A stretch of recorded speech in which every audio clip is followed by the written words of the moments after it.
Bueno,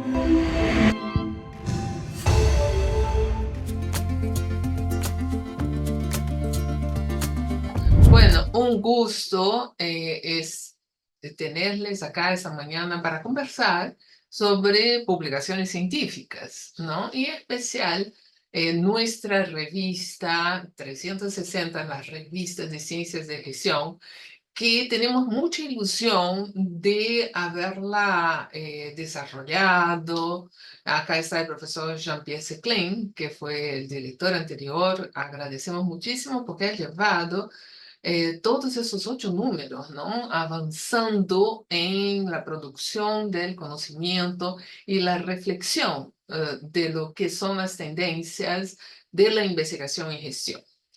En ese sentido, ya en poco tiempo hemos podido avanzar en la indización de la revista. Estamos en Doha, estamos en RedDB, MIAR, Latindex, Dialnet y ahora estamos avanzando para Cielo. Pero ya vamos a conversar un poco más sobre la revista. Quisiera comentar hoy día tenemos un workshop dirigido justamente a esa temática de la publicación. Empezaré por la revisión de las líneas, algunas pautas estratégicas de la revista. El profesor Jean-Pierre Seclin seguirá a agradecerle mucho que se ha tomado ese tiempo para conversar con nosotros sobre la preparación de artículos académicos y publicación en revistas indizadas. El profesor Jean-Pierre Seclin tiene amplia experiencia, como sabemos, en la publicación de revistas, realmente de alto impacto. Entonces, vamos a escucharle para conocer cuáles son sus recomendaciones. Yo misma estoy bastante curiosa para ver esos tips en especial sobre cómo dar esa integración y ese nivel de excelencia que un artículo científico, de un artículo académico en nuestra área de gestión, perdón, debe haber.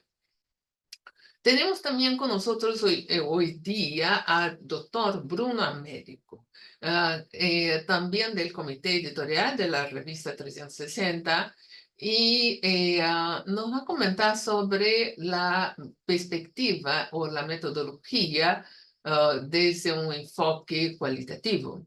Agradecerle mucho sobre compartir su experiencia, no solo una visión un poco más general de la investigación cualitativa, sino también él está muy enfocado en nuevas tendencias, también en ese tipo de enfoque.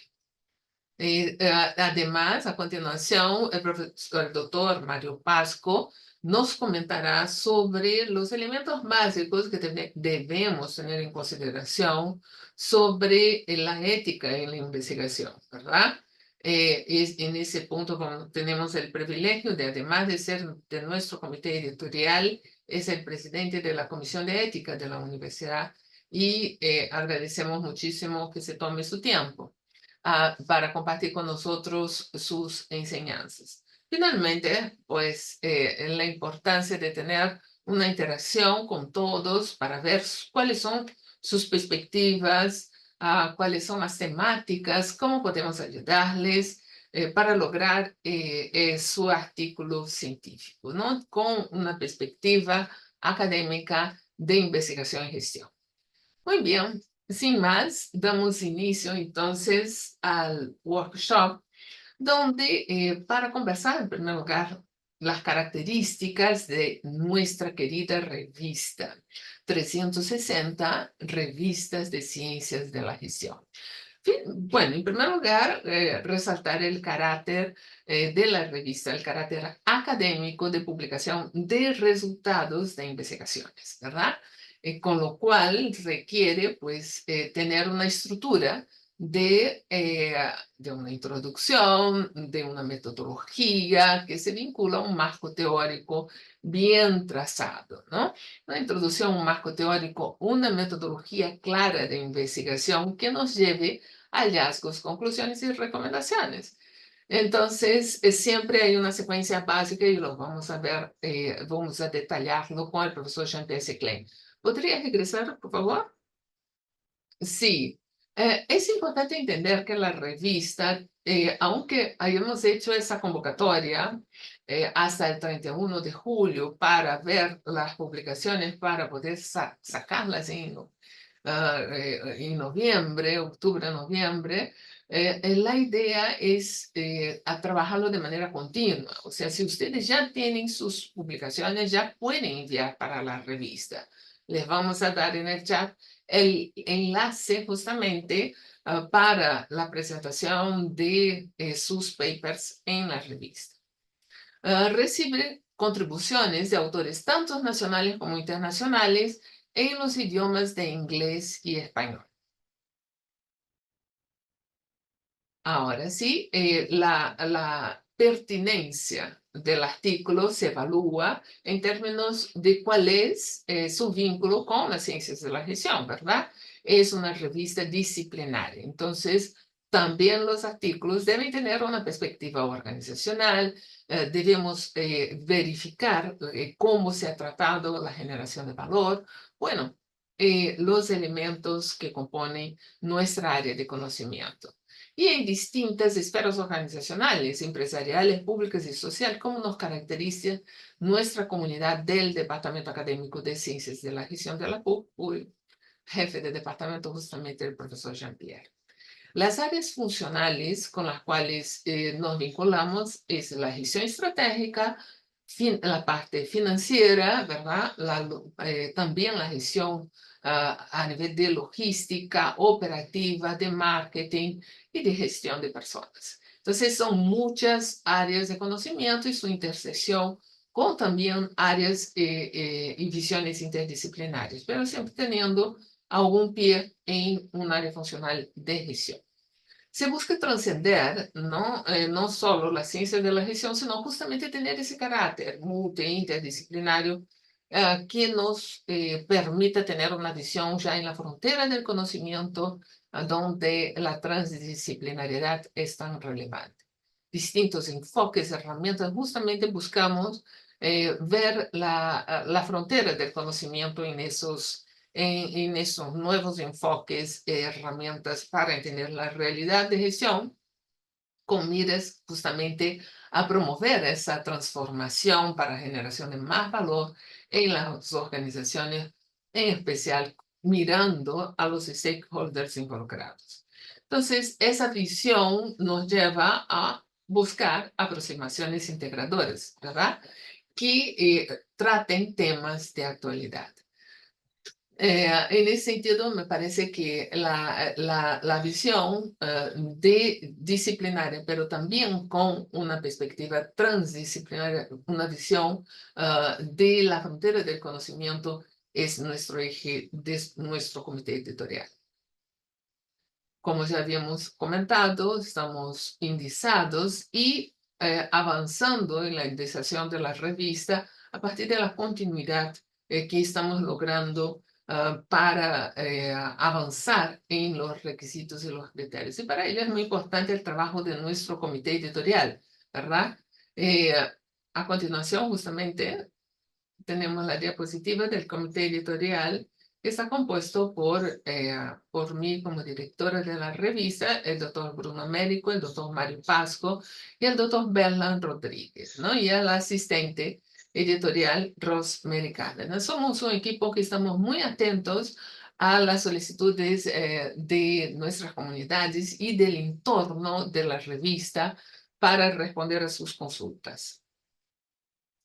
Justamente el proceso rápidamente de revisión de los papers es un proceso de evaluación de pares que inicia desde la recepción, ¿no? Con la verificación de los artículos que se cumplen con los requisitos mínimos en nuestras normas editoriales, la evaluación de expertos, ¿no? De pares de expertos son doble evaluación ciega, y con esos informes hacemos entonces una invitación de corrección o reenvío y finalmente con la aceptación de la publicación la editamos para ya lograr la diagramación correcta. Entonces, las estrategias para lograr mantener con tanta ilusión nuestra revista, justamente el workshop de hoy día va a trabajar en el tema de cómo realizar esas publicaciones científicas para poder lograr la publicación. Cedo la palabra al profesor Jean-Pierre Seclain para poder continuar con el workshop. Muchas gracias.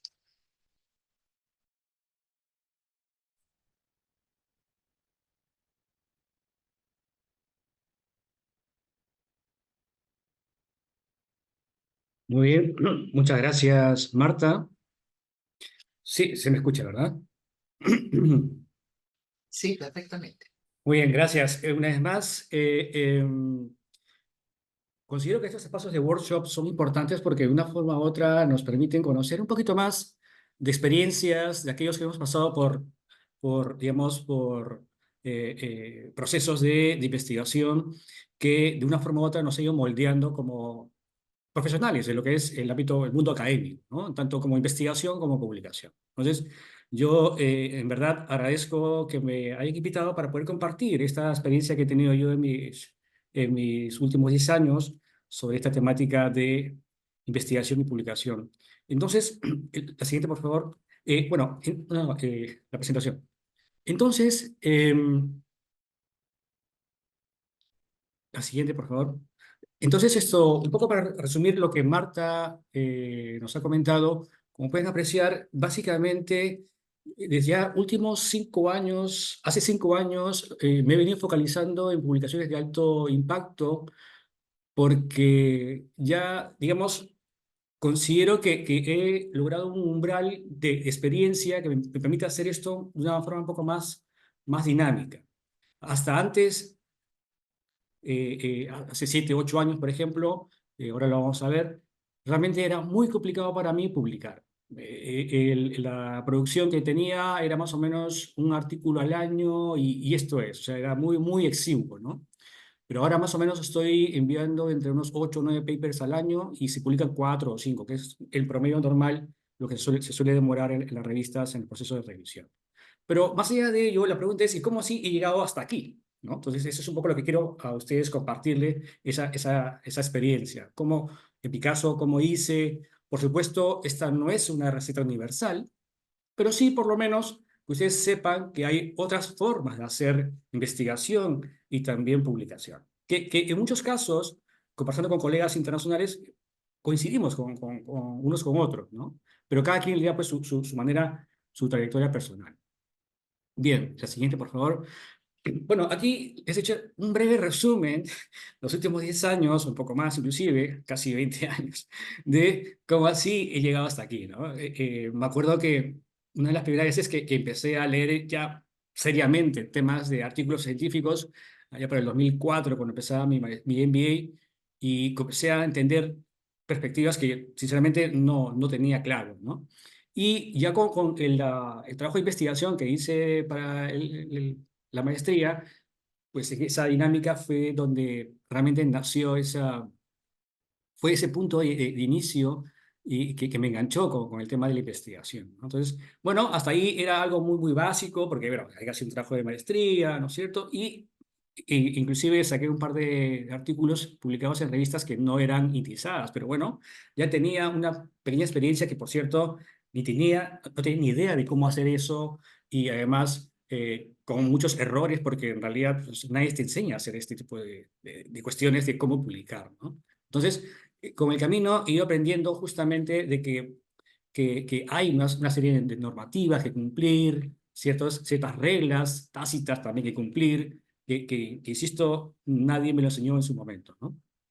Luego, más adelante, pues eso me llevó a profundizar mucho más en el entendimiento de lo que es, en este caso, mi tema de foco es la innovación, ¿no? Entonces, y eso fue lo que me animó a hacer el doctorado, ¿no? Ya en el doctorado mismo, pues con los debates que teníamos en clase, los trabajos que nos hacía, entonces eso me fue animando a entender y sobre todo, fíjense, yo esto lo comparto porque es importante, de una forma u otra, esto fue no solamente focalizando en mi carrera de investigación, sino también entendiendo cuáles eran mis limitaciones y sobre todo mis potenciales competencias que tendría que mejorar.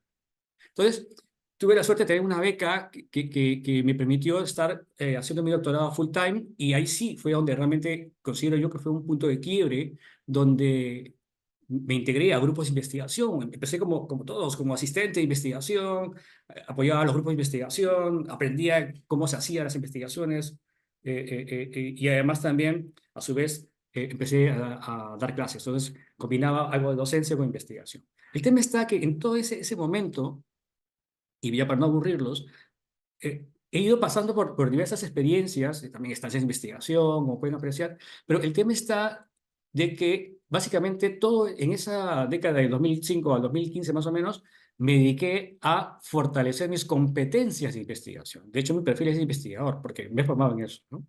Pero fíjense que hasta ahí llama la atención que publicaciones eran muy escasas, muy pocas. Todo está muy focalizado en lo que es competencias de investigación, hacer proyectos de investigación, desarrollarlos, campo, etcétera, etcétera. Pero, claro, como les digo, tenía problemas luego para publicar ya en revistas en Scopus, por ejemplo. Entonces, ¿cómo así es que hice para poder lograr ya dar ese salto y meterme netamente ya al tema de la publicación? Eh, entonces, aquí les voy a contar básicamente esa parte de cómo hice, ¿no? Resumo lo anterior, es básicamente formar competencias para luego aplicar, ¿de acuerdo? Ahora bien, ustedes no tienen por qué pasar 10 años para que se puedan formar como investigadores, pero sí, hoy en día hay un montón de cursos online o inclusive presenciales que se dictan en cualquier parte, inclusive también desde el Departamento de Gestión brindamos cursos, talleres, ¿no es cierto?, metodológicos, en fin, temáticos, que ustedes pueden aprender o en todo caso aprovechar para poder fortalecer ciertas competencias de investigación, por ejemplo. Pero fíjense de que, retomando el tema de la investigación, voy a resumirlo brevemente, ustedes pueden apreciar en esta pantalla. Una investigación, en esencia, tiene pues el foco en identificar el problema, especificar un modelo teórico, empírico, por ejemplo, hacer una selección de un método, obtener datos, si fuese el caso, ¿no es cierto?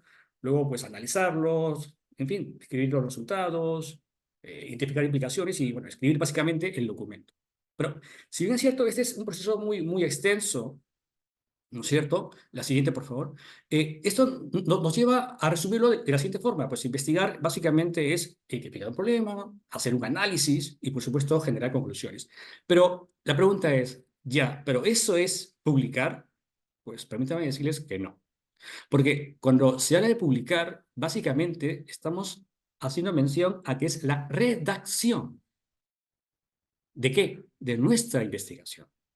¿De acuerdo? Entonces, cuando uno hace una investigación, obviamente, pues siguiendo el ciclo de vida de la investigación, lo último que se espera es que luego se difunda.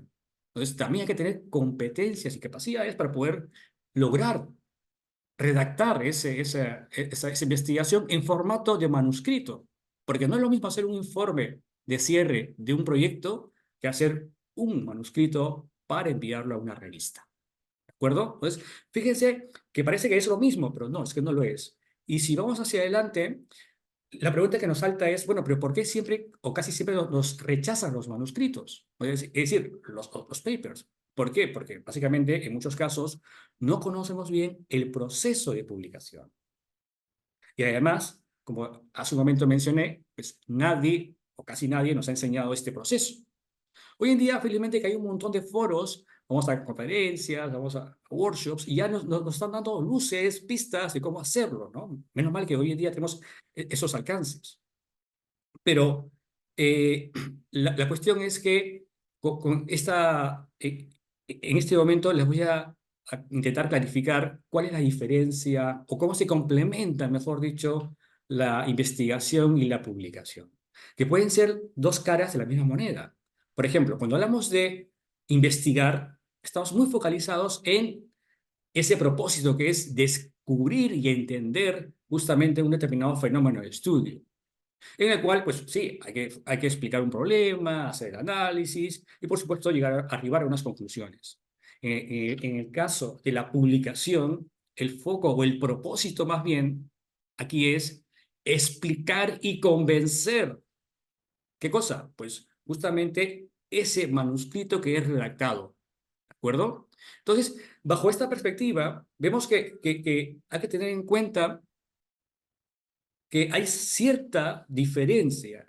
Y aquí podemos ver que desde la perspectiva del investigador, ¿no es cierto? Con ese propósito de descubrir y entender, vemos que si tomamos como ponderación los pesos de estos tres aspectos, que es problema, análisis, conclusión, vamos a ver que realmente para un proyecto o para hacer una investigación, el problema más o menos equivaldría a un 15%, ¿no es cierto?, de esta parte del proceso, mientras que el análisis es la parte esencial de la investigación. En cambio, cuando intentamos explicar y convencer, es decir, desde la mirada del editor, del árbitro, del revisor, ahí tenemos que intentar poner los pesos de manera diferenciada. Para el caso de la introducción, por favor, dale un clic más ahí, Ross.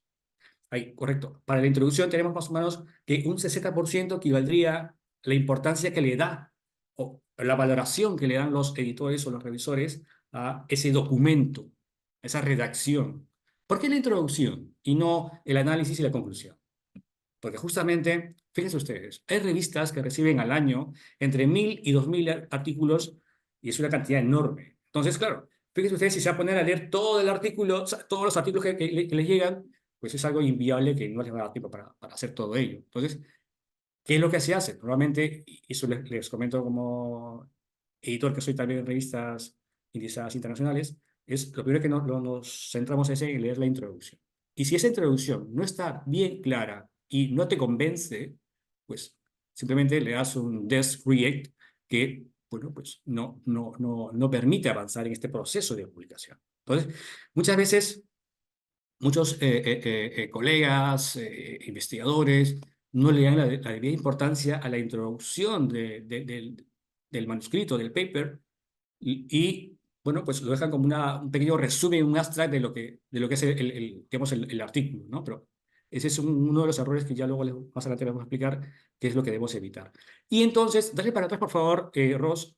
Entonces, en ese sentido, la introducción tendría mayor peso relativo con respecto al análisis y la conclusión. Entonces, fíjense que el propósito, insisto una vez más, para aspectos de publicación es explicar y convencer, en primer lugar, al editor, luego a los revisores y finalmente a la audiencia. Siguiente, por favor. Porque realmente aquí la cuestión es que intentamos nosotros mismos hacer un ejercicio de introspección y entender que realmente hay que, se suele decir muy coloquialmente, pues cambiar de chip, ¿no? De que estás en modo investigador, hacer tu proyecto de investigación, levantar la información, el análisis, todo lo que tú quieras, pero luego más adelante, cuando hay que redactarlo, ahí sí hay que cambiar de chip para poder tener claramente cómo hacer debidamente la redacción de ese manuscrito. Por tanto, aquí la clave está en poder conciliar con esas dos fases y buscar un equilibrio entre lo que es esta mirada de investigador con la mirada de que es ya el de publicación, el de redacción. Es muy importante. El primer punto crítico es cuando uno se pone, pues el típico temor es el papel en blanco, ¿no? O sea, decir, bueno, ¿y ahora por dónde empiezo? He hecho un proyecto, tengo información, tengo toda la data, pues ahora ni sé cómo empezar, ni sé a dónde enviar, ¿no es cierto? ¿Dónde lo presento? ¿A qué revista lo puedo enviar, por ejemplo? Siguiente, por favor. Entonces, ahí sí, la cuestión es tener claro un poco, hay que reflexionar y priorizar las cosas, ¿no? Es decir, como le decía hace un momento, en mi caso personal, pues hay que saber conocer nuestras limitaciones, saber y ser consciente de qué somos capaces de hacer y cómo debo quizás hacer los planteamientos. Y para tener esa autorreconocimiento, pues todo parte por la sinceridad, ¿no? Yo en un inicio, como les conté, cuando yo empecé a publicar, era pues el que hacía todo. Es decir, yo mismo hacía la investigación, luego por ahí quizás con uno colaboraba, invitaba para que conmigo armar un artículo, pero ya les digo, era muy, muy, muy exiguo digamos, el resultado después de un gran esfuerzo que se ha hecho. Entonces, con eso fui aprendiendo a que realmente con una mayor colaboración quizás se podría agilizar este proceso. Pero llega momentos en los cuales uno investiga en un tópico, un tema concreto, pero quizás ya puede que se aburra. Entonces, cambiar de línea también de investigación es una alternativa para poder quizás buscar otros intereses también para seguir investigando, ¿no? La siguiente, por favor.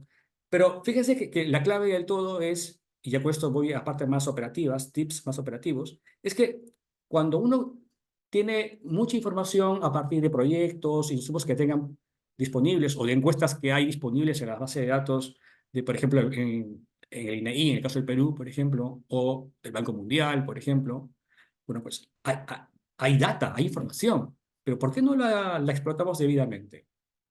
O si lo estamos haciendo, porque a veces se nos complica tener uno, dos artículos a la vez en producción, porque a veces pues no lo manejamos como un portafolios. Entonces yo sugiero que si ustedes van a intentar dar un paso de intentar escribir uno o dos artículos a la vez, pues intenten hacer como una gestión de portafolios o de proyectos de papers, porque eso permite tener mayor claridad y ver en qué estadio se encuentra cada paper, ¿no?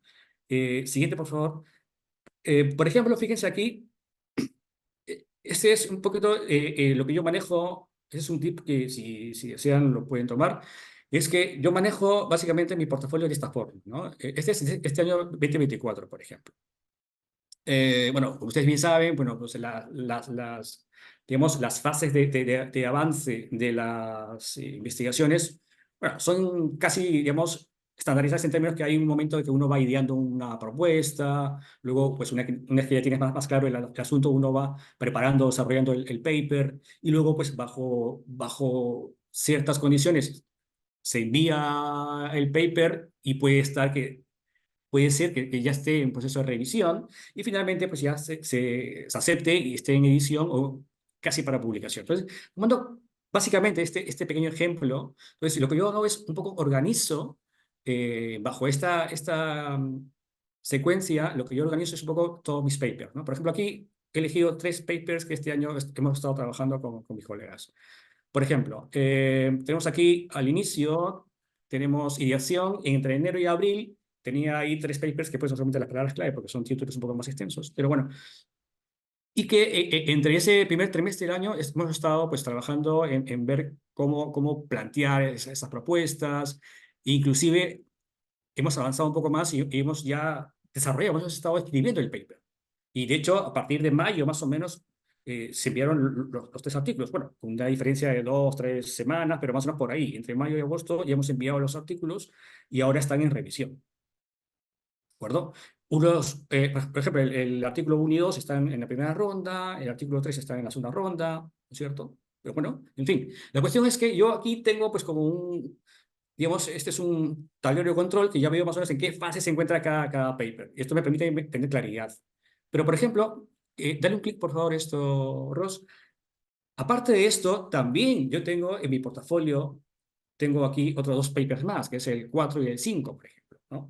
Que el 4 es un artículo que enviamos hace un par de años a una revista, el año pasado a una revista y fue rechazada. Bueno, está ahí la información y ahora estamos trabajando para mejorar. Estamos en esta fase de preparación o desarrollo nuevamente. Estamos revisando, ajustando en base a lo que nos sugirieron los revisores. Entonces, bueno, también está ahí. O sea, no hay por qué olvidarlo, no hay por qué encajonarlo, no hay por qué olvidarse de esa propuesta, ¿no? Y luego, pues, el quinto artículo, según este ejemplo, pues es resultado de un proyecto que aún no tenemos tiempo, bueno, yo no tengo tiempo, para poder acabar de prepararlo. Pero bueno, está ahí mapeado también.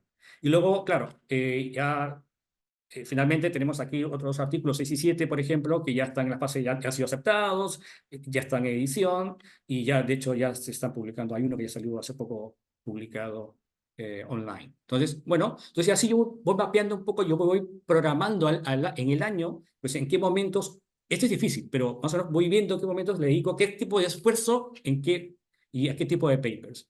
Y también a la vez, ahora mismo tenemos, por ejemplo, ya un octavo y un noveno que estamos ya ideando. Quizás en septiembre en adelante estamos ya pensando en desarrollarlo, escribirlo para lanzarlo a fin de año o en enero próximo año digamos, para el siguiente año. Pero la cuestión es, fíjense, de que hay que intentar hacer esto de manera muy sencilla. Esto yo les he contado un ejemplo que tengo ahí en mi cartera de portafolio, que ustedes todavía quizás no sé si tendrán tanta cantidad, pero sí tienen un montón de ideas. Eso es seguro que lo tienen. Entonces, bueno, pues intentemos ordenar esas ideas y darle prioridad. ¿A cuál le vamos a dar ese esfuerzo mayor para pase a la fase de preparación y comenzar a redactar el paper, por ejemplo. Y así, ¿vale? Siguiente, por favor. Y luego, pues ya, una vez que ya tenemos ya el paper redactado, la cuestión es, bueno, ¿y a qué revista tengo que enviar? Esa es otra gran pregunta. Bueno, yo obviamente aquí les animo a que envíen, por supuesto, a 360, ¿no? Revista de Ciencia de la Gestión. Pero yo personalmente, por ejemplo, aquí les pongo el ejemplo, es que yo tengo así una lista, que ya yo lo tengo mapeado también, cuáles son las revistas de mi interés, ¿no? Aquí ya yo tengo pues, el nombre de la revista, el cuartil, en fin, el impact factor o CIT score, la extensión de la revista que te pide, pues cuánto palabras te piden por... Porque es que, como pueden apreciar, varía la extensión según cada revista. Las políticas editoriales pueden variar de acuerdo a cada revista, el estilo de citado, el tiempo, el proceso de aceptación o de evaluación que tiene la revista es diferente, pueden apreciar ahí también. E inclusive los números o volúmenes que tiene la revista al año también. Por tanto, fíjense que también les sugiero que se dediquen un tiempito e investiguemos en lo que es qué revistas son las que están de mi interés y cuáles son un poco sus características básicas, como estas, por ejemplo, para luego ya, una vez que tengamos el paper, bueno, esa pregunta de ¿y ahora dónde lo envío? Pues ya luego es más fácil trazar la estrategia de, bueno, pues de acuerdo a estas características y de acuerdo a mi manuscrito que he desarrollado, pues igual puede encajar más con digamos, el scope de la revista, no sé, pues Regional Studies, Service Business, en fin, en este caso, ¿no? Entonces, ustedes también sugiero que hagan ese mapa de revistas, que por cierto, déjenme comentar, aprovecho una pequeña cuña y me adelanto al aviso, es que nosotros en el Departamento de Ciencia de la Gestión hemos hecho este trabajo de mapeo de revistas con todos estos datos, ¿eh? Cuartil, extensión, issue per year, tipo de aceptación, estilo citado, de 100 revistas de Scopus, ¿eh? Y ya pronto lo vamos a difundir para que todos nuestros colegas en la gestión puedan usarlo y tengan también ahí una herramienta quizás de utilidad para que puedan elegir a dónde enviar. Aquellos que puedan quizás avisorar una publicación en Scopus, bueno, pues tengan ahí un elemento más de decisión, ¿no? Siguiente, por favor. Bueno, entonces la cuestión aquí es, bueno, entonces, ¿cómo hacemos para empezar a redactar? Ya voy yendo netamente a la parte operativa. Fíjense que hay varias formas de hacer, ¿no? Si ustedes han tomado en cuenta y han elegido la revista, ojo, esa es la clave, una vez que ya han elegido la revista, pues lo primero que hay que hacer es fijarse en las últimas publicaciones de la revista para ver cómo se redacta, o sea, cómo se han redactado los últimos artículos publicados, dónde le da más énfasis digamos, el editor de la revista, prefieren que sea netamente más énfasis en la parte analítica o la parte más de implicancias, por ejemplo, o en todo caso, es tomar básicamente el template, o sea, esas publicaciones recientes como un template para poder comenzar a redactar un artículo, ¿no? Me refiero a template en términos de estructura, ¿no? Donde está más énfasis en la parte quizás de la introducción, quizás más en la parte del análisis, ver cómo se estructura ese artículo y ya a partir de ahí, pues mirar papers que se han sido más citados en la revista que he puesto yo el ojo, ¿no? Donde es mi interés, por ejemplo. Y también, por supuesto, también tengo que ver, en particular, intentar buscar aquellos artículos recientemente publicados, o al menos en los últimos 3 o 5 años, que sean muy parecidas a la metodología que yo estoy proponiendo en mi manuscrito, ¿vale? Eso es muy importante porque vemos cómo otros autores han hecho otras investigaciones y cómo lo han presentado y cómo ha sido aceptado y publicado en la revista que yo he elegido. Entonces, es por eso que es una referencia, es un template, por eso yo mencionaba esto, ¿no? Ojo, y también hay que decirlo, no es que sea la única referencia, pero es una de las pistas que hay que considerar para preparar, estructurar el paper, ¿vale? Pero además de ello también hay que mirar otros papers que han sido muy citados en otras revistas. Y también, inclusive, se pueden coger ideas del contenido. Ojo, no digo plagiar ni copiar, digo coger ideas y cómo se han planteado los argumentos para que luego ustedes puedan también ver cómo plantear justamente una justificación, una argumentación en vuestro paper. ¿De acuerdo? Y así ayudamos a clarificar nuestra contribución de nuestro paper a la revista que queremos enviar. Fíjense que muchas veces la discusión de un tema determinado, puede que se encuentre en un momento muy álgido en una revista determinada y quizás puede que haya espacio para una contribución a esa discusión. Pues eso mismo es una justificación de por qué es importante que se publique el paper. Pero si ya es una temática que ya está muy trillada, muy discutida, y tú crees que vas a contribuir ahí, pues las probabilidades de aceptación a esa supuesta contribución van a ser muy, muy bajas. Entonces, por eso les digo que hay que revisar bien todo ello para intentar ser lo más preciso posible y tener mayores posibilidades de publicación. Luego, por supuesto, también hay que pensar claramente en que, al final, ¿quién es el público objetivo? ¿Cierto? Yo personalmente, yo cuando redacto, eso ya es, insisto, es un sesgo personal, yo siempre redacto y empiezo por la metodología. Siempre, siempre.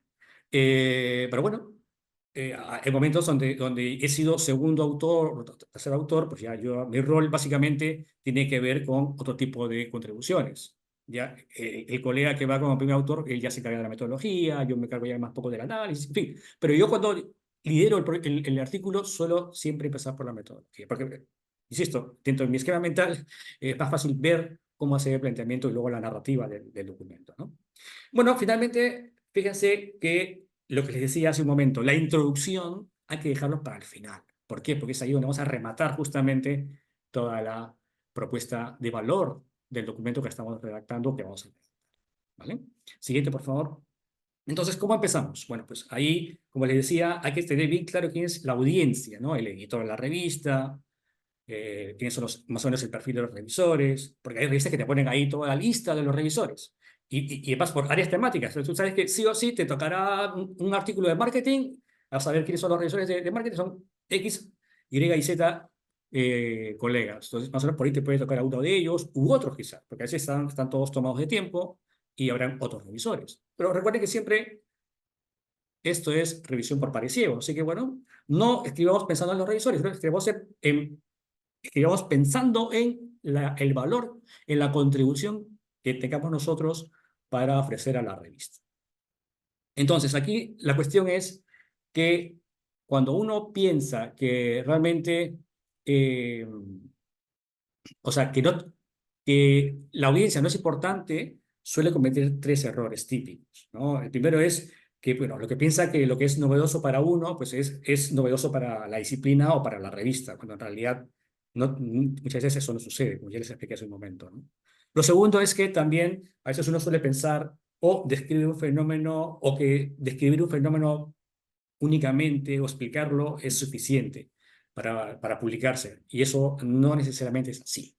O sea, una explicación, una descripción de algo hoy en día ya no es tan necesario o suficiente para poder que sea publicable, ¿no? Salvo que sea una temática pues, que esté emergiendo, que esté en la frontera, pero que esté emergiendo, que aún todavía no hay nada esto, digamos, consolidado. Bueno, pues quizás hay una revisión de la literatura, puede ser muy limitado. Entonces, ahí hay que tener cuidado también en los momentos en los que se encuentra digamos, la temática, el fenómeno de estudio, en qué momento se encuentra de madurez. Eso también hay que tomar en consideración. Y finalmente, eh, eh, la cuestión es, bueno, entonces, como les decía, ¿cómo voy? ¿Con quién voy? ¿Voy solo? ¿Voy acompañado? Y si voy acompañado, ¿con quién voy? O sea, a mí me ha sucedido muchas veces que he invitado a colegas a publicar conmigo y al final han terminado siendo más un peso que yo tengo que arrastrar que alguien que me apoye y que avancemos hacia el objetivo de lo que es acabar en tiempo la publicación y luego que sea aceptado, ¿no? Entonces, ya he aprendido justamente ya a seleccionar con quiénes ir. Eso también es importante. Parece algo no tan relevante, pero realmente así que lo es. Como les decía, al inicio yo empecé escribiendo solo y era muy, muy complicado porque no me da tiempo para hacer todo yo solo. Y por eso que le decía, yo enviaba un artículo o dos pero un artículo, sí, cada un año o cada 2 años. O sea, era muy complicado. O sea, era algo súper, súper lento, ¿no? Y ya luego cuando fui aprendiendo esto de buscar partners para publicar, pueden ser colegas del mismo departamento, de otros departamentos, de otras universidades nacionales o internacionales también, ¿no es cierto? Y ya con eso, pues aceleras un poquito el proceso, por eso les decía yo, ¿no? Y bueno, pues hay que ver si es que realmente hay una afinidad académica con el que voy a seleccionar para publicar, sí que tiene experiencia también en publicación. Si yo soy nuevo, un Nobel que no tengo experiencia en investigación, lo que haría, en publicación, perdón, lo que haría es, bueno, pues busco a alguien que ya tiene experiencia publicando y si me acepta publicar mi artículo, pues llevamos como coautores y eso pues va a intentar agilizar el proceso y por supuesto bajo esa experiencia, esa pericia, las probabilidades de publicaciones quizás son un poquito más altas también, ¿no? Hay alguien que domine cierta metodología. La anterior, por favor, Ross, la anterior. Alguien que domine cierta metodología, ¿no es cierto? O que, en todo caso, digamos, que tenga cierto acceso a base de datos también es importante. Yo, por ejemplo, estas últimas publicaciones que he enviado, bueno, este año, es con bases de datos de empresas españolas, por ejemplo. Yo no tenía acceso a esa base de datos, pero sí mi colega de allá sí tiene acceso a esa base de datos. Y con ella armamos la propuesta, por ejemplo. Y así como también con unos colegas de Brasil o Chile, que yo no tengo acceso a esa base de datos, pero sí ellos, por ejemplo. Entonces, claro, el tema está en ver cómo configuramos el equipo y quién aporta en qué medida, ¿de acuerdo? Entonces, eso es muy importante. Y por supuesto, el tema clave aquí también es ver que a la persona que voy a elegir para que sea parte del equipo de la publicación que vamos a lanzar, sea alguien que tenga tiempo. Porque si es muy bueno, tiene mucha experiencia, y si no tiene tiempo, pues lo siento mucho, pero eso se va a estancar y no va a avanzar al ritmo que uno desea. Porque si tú te planteas hace un año una publicación, se puede hacer, pero tomando en cuenta todos estos aspectos que le estoy ahora mencionando. Porque si no, es que esto no va. Siguiente, por favor. Y claro, cuando nos tocan los rechazos, aquí hay un par de sugerencias también. Hace un momento les comenté que tengo por ahí un paper que estoy intentando reconfigurarlo porque ha sido rechazado. Bueno, pues ahora vamos a mejorarlo, ¿cierto? Y bueno, ¿qué es lo que hay que hacer cuando uno recibe esa mala noticia? Muchas gracias por su envío, por su consideración en la revista, pero lamentablemente le informamos que no ha sido aceptado para su publicación. Entonces, bueno, lo que hay que hacer es simplemente, bueno, pues tomarlo de una forma como que, bueno, hay oportunidades para seguir mejorándolo. Hay que verlo en positivo, porque si lo miramos como negativo, al final nos vamos a buscar, estresar, y al final, pues esto no va a ir bien. Entonces, algunas sugerencias que hacemos es justamente leer bien el email de los motivos de rechazo, leer las sugerencias o los comentarios de los revisores, dónde han sido las fallas, ¿cierto? Recordar que el que está revisando es un experto en el tema. Entonces, no es alguien que quiera hacer daño, porque es que es una revisión por pares ciegos. Simplemente, bajo la perspectiva del experto, quizás haría falta ciertas mejoras, quizás sustanciales o no, al documento. Entonces, lo bueno es que hay una oportunidad de mejora, ¿de acuerdo? O sea, y si es un buen paper, pues no hay que rendirse ante el rechazo y hay que mejorarlo y luego presentarlo otra vez más si te dan la oportunidad en la misma revista o en otra. Porque hay veces donde te dicen, gracias por su envío, pero por favor ya no voy a enviar más a esta revista. Entonces ya te cerraron las puertas.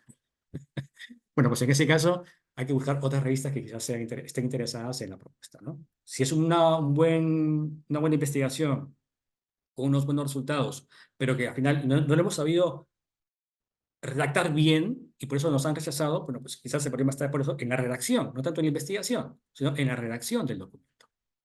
Siguiente, por favor. Y bueno, siguiente. ¿Cuáles serían, en todo caso, las, digamos, lecciones aprendidas hasta ahora de lo que he venido comentando? Es que siempre lo que hay que tomar en cuenta es ver las políticas editoriales. Si yo estoy interesado en enviar mi artículo a la revista 360, por ejemplo, de Ciencias de la Gestión, bueno, pues tengo que leerme la política editorial. ¿Qué tipo de papers se están aceptando en esas revistas? Si, por ejemplo, si es una revista que tiene solamente como propósito, como objetivo, impulsar la investigación cualitativa, y por tanto se aceptan papers cualitativos con metodología cualitativa, pues yo no voy a enviar un artículo que tenga una metodología cualitativa, por ejemplo. O sea, es que hay que leerse la política editorial, ¿cierto? O también, muchas veces, cuando yo reviso artículos que llegan a la revista que soy editor asociado, pues dice máximo hasta 6.000 palabras y llegan artículos con 8.000 palabras, o fuera. No. Hay que ser concisos y seguir las pautas de la revista. ¿De acuerdo? y ver cuáles son esos alcances de la revista, ¿de acuerdo? Entonces, hay que tener mucho cuidado con esas políticas editoriales que muchas veces autores noveles en particular suelen obviar mucho leer las políticas editoriales. Y cuando están justamente las reglas del juego, ¿cierto? Bien, siguiente, por favor. Y aquí sí, ya para ir terminando, a unos tips que podemos ir encontrando. En mi caso, por ejemplo, ya esto es un poco más desde la mirada del editor o revisor, ¿vale? Cuando ustedes reciben un paper donde le dicen a ustedes, bueno, la pregunta de investigación no es atractiva, lo que quieren decir en otras palabras, o lo que queremos decir los editores en otras palabras, su pregunta no está clara y no está bien motivada, ¿vale? O cuando recibimos la siguiente argumentación por el cual ha sido rechazado el paper. Dice, el estudio no encaja en la revista por el método o el enfoque teórico. Sí, eso es un poco lo que les decía, ¿no? Lea las políticas editoriales, objetivos y alcances de la revista. ¿De acuerdo? Esos también son motivos por los cuales se rechazan los papers, ¿vale? Luego, 3, dice, el estudio no tiene contribuciones suficientes o en todo caso no es novedoso.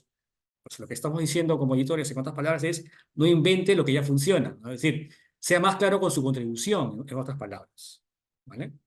Luego también hay otros argumentos como hay errores en el método empleado.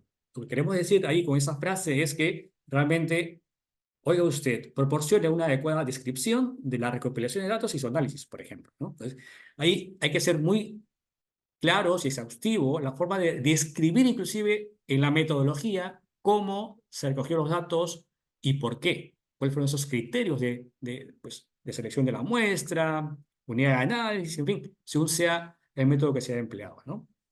Por ejemplo, eso seguro más adelante lo va a comentar nuestro colega Bruno Américo, pero muchos fallos en los métodos cualitativos, por ejemplo, es cuando no se describe bien ese proceso de codificación. Ahí siempre, gran mayoría de los papers suelen ser rechazados por esa partecita en particular. Bueno, eso ya se lo dejo para Bruno, que nos dé mayores alcances al respecto. Otro problema frecuente a publicar es cuando el estudio está desestructurado o mal escrito. Ese es muy, pero muy frecuente. Es un artículo con una novedad tremenda, tiene resultados, pero súper novedosos, pero lamentablemente está mal escrito, mal redactado. Entonces, no se puede publicar así. Entonces, tiene que pasar por una segunda ronda, tercera ronda, y si aún así a la tercera ronda sigue siendo mal escrito, pues bueno, ya se rechaza, porque uy, eso como está no se puede publicar, ¿vale? Pero cuando te llega ese comentario de que está mal estructurado, mal escrito, lo que quiere decir es que el documento debe perfeccionar con claridad, o sea, debe clarificar mejor su contribución, ¿no? Y debe ser redactado de manera rigurosa. Y finalmente, otro de los problemas frecuentes a publicar es que cuando hay muchos estudios que ignoran que realmente, es decir, ¿dónde está esa discusión reciente en la revista, ¿no? De un tema determinado, ¿no? Es decir, lo que le está diciendo ahí el editor es, eh, ¿ha leído usted los últimos artículos en esta revista sobre el tema de análisis o sobre el problema que usted está planteando? Porque muchas veces, por eso, uno cree que está contribuyendo con una discusión cuando al final ya ha sido cerrada la discusión y estamos fuera de tiempo. Entonces, es muy importante tomar en cuenta estos tips, ¿no?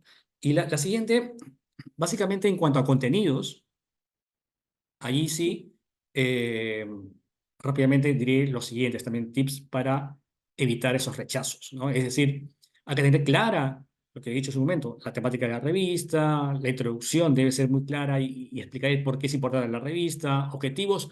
Muchos artículos se envían a revistas sin tener claro el objetivo del artículo. ¿Y eso dónde va? En la introducción. ¿De acuerdo? No se olviden de eso. Luego también en que, bueno, hay muchos casos en los cuales pasa una primera revisión y ya autores no quieren continuar con la revisión porque quizás no están de acuerdo con lo que dice un revisor. Bueno, pues en ese caso lo que sugiero es que le escriban al editor y comentarle que quizás no están de acuerdo por lo que ha argumentado el revisor X, pero den sus sustentos, sus argumentos. Porque muchos desisten y ya, no, o sea, hay que seguir argumentando el por qué es importante la revista. Así que quieren ustedes publicar en la revista que han elegido, por supuesto. Si no, ya, bueno, lo que hacen es sacar la publicación del proceso y luego enviar a otra revista. Lo que no pueden hacer es enviar a dos revistas a la vez, un mismo manuscrito. Eso no es ético. De eso ya nos va a hablar seguro más adelante Mario. Y ya para acabar, únicamente lo que yo le sugiero a modo de conclusión, la siguiente, por favor, Ross, es que, en resumen, entre este diálogo de investigación y publicación, ¿qué es lo que hay que hacer? ¿Cómo se busca ese equilibrio? Primero, tener en cuenta un buen equipo, formar un buen equipo de trabajo, en la cual la contribución sea clara por parte de todos los integrantes del equipo. Sean 2, 3 o 4 autores, por ejemplo, pues tiene que quedar bien delimitado la contribución de cada uno de ellos. ¿Vale? Segundo, siempre hay temas o hay metodologías que son nuevas y no conocemos. No todos tenemos la capacidad de conocer de todo. Entonces, siempre buscar allí ese apoyo de aquellos que tienen cierta experiencia o más conocimiento en aspectos que uno no conoce. Pues acudir a aquellos que tienen cierta o mayor experiencia que uno. O sea, no nos sintamos mal porque voy y pido consejo a alguien o solicito que alguien me dé una orientación de cómo redactar, cómo publicar, o pedirle que sea mi coautor. O sea, no, hay que intentarlo. Porque quizás esté en un momento, esa persona que tiene mucha experiencia, tiene un momento de tiempo y podría contribuir con tu publicación también. Luego también hay que dedicarle tiempo justamente a este proceso de redacción. Muchas veces a mí me suelen preguntar, ¿y cuánto tiempo se demora usted en redactar un artículo? Es pregunta que siempre me suelen hacer a mí, ¿eh? Pues más allá de la clásica respuesta depende, pero en promedio yo creo que normalmente eh, eh, suele oscilar entre unos 3, 4 meses, dependiendo de cuál es el contexto, ¿vale? Pero yo sugiero que hay que tomarse, o sea, sí, es importante la velocidad, pero lo que más debe importar es la calidad.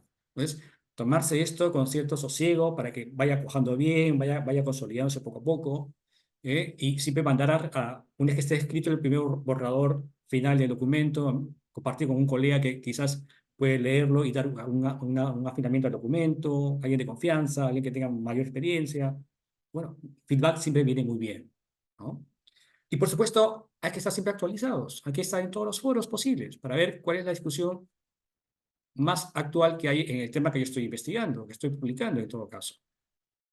Asistir a conferencias, no solamente como participante, que está muy bien, pero también intentar llevar algo ahí, ser parte del congreso, la conferencia, presentar una ponencia y recibir feedback posibles.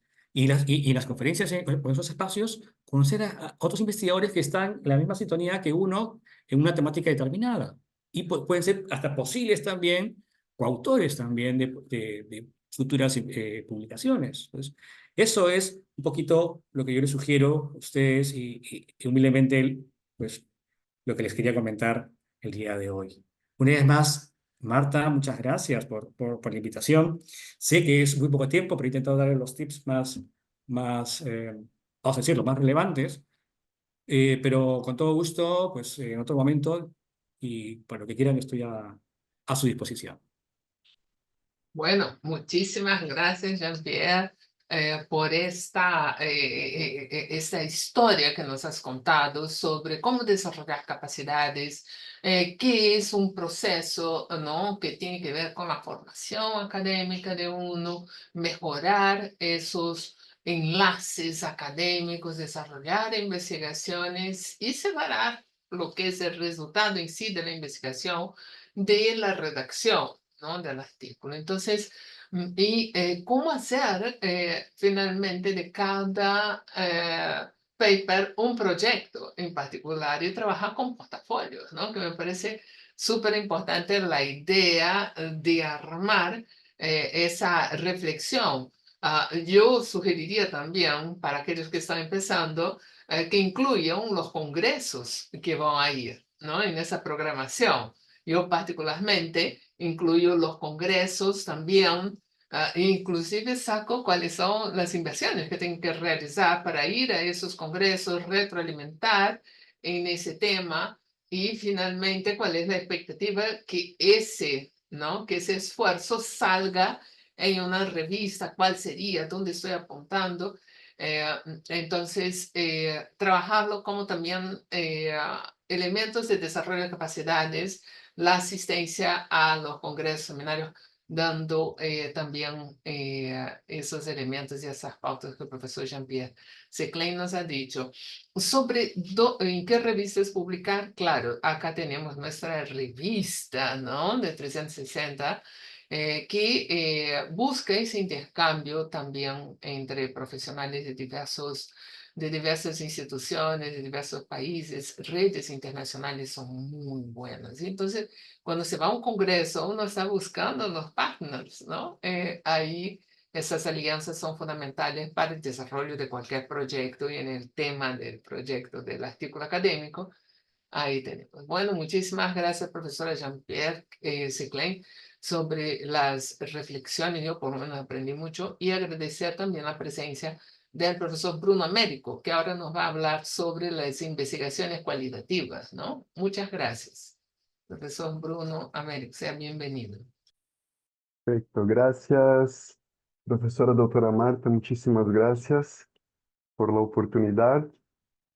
También un saludo ahí con todos, con todas. Ros, muchísimas gracias por el apoyo. Profesor Jean-Pierre, un gusto saludarle. Profesor Mario Pasco, espero que todos estén bien. Y bueno, nomás para saber, tengo 15 minutos, ¿verdad, Marta? Perfecto, está bien. Yo voy a hablar un poquito sobre las sugerencias para posicionar mejor los artículos desde la perspectiva cualitativa.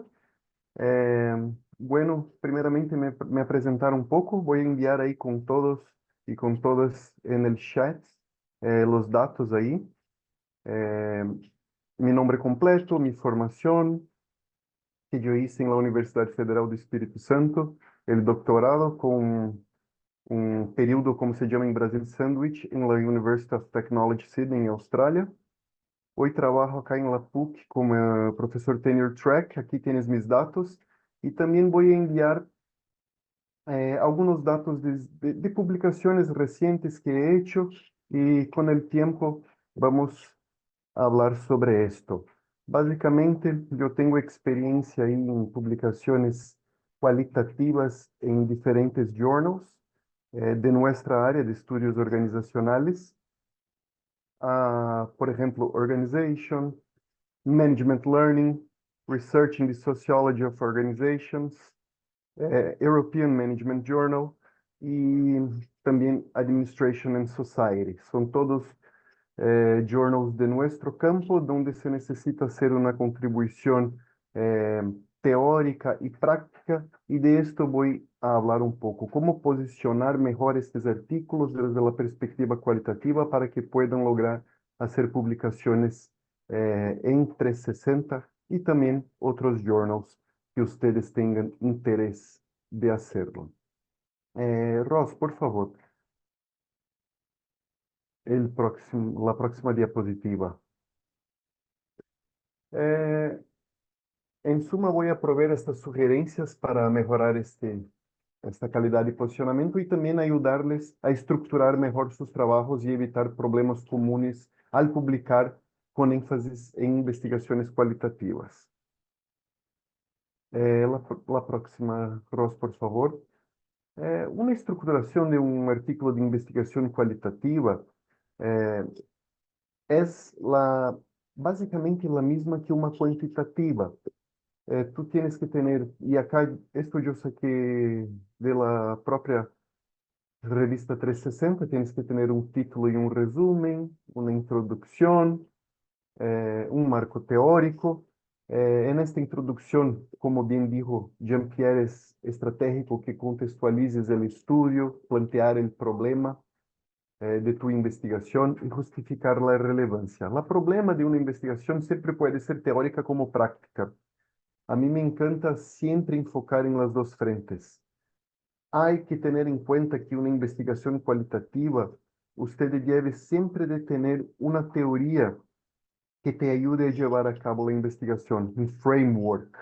Y este framework puede ser un framework que te limita más la colecta y análisis de datos, por ejemplo, la teoría institucional, donde obligatoriamente tendrás que hablar, por ejemplo, de cultura, isomorfismo y cosas así, o puedes utilizar un framework de investigación que sea más abierto, que te permita hacer una investigación donde los datos van a emergir del campo de investigación cualitativo. Hay ejemplo, por ejemplo, de investigación etnográfica. Pero de cualquier manera, si tú eliges un framework más cerrado o más abierto, debe de tener un marco teórico para respaldar la investigación.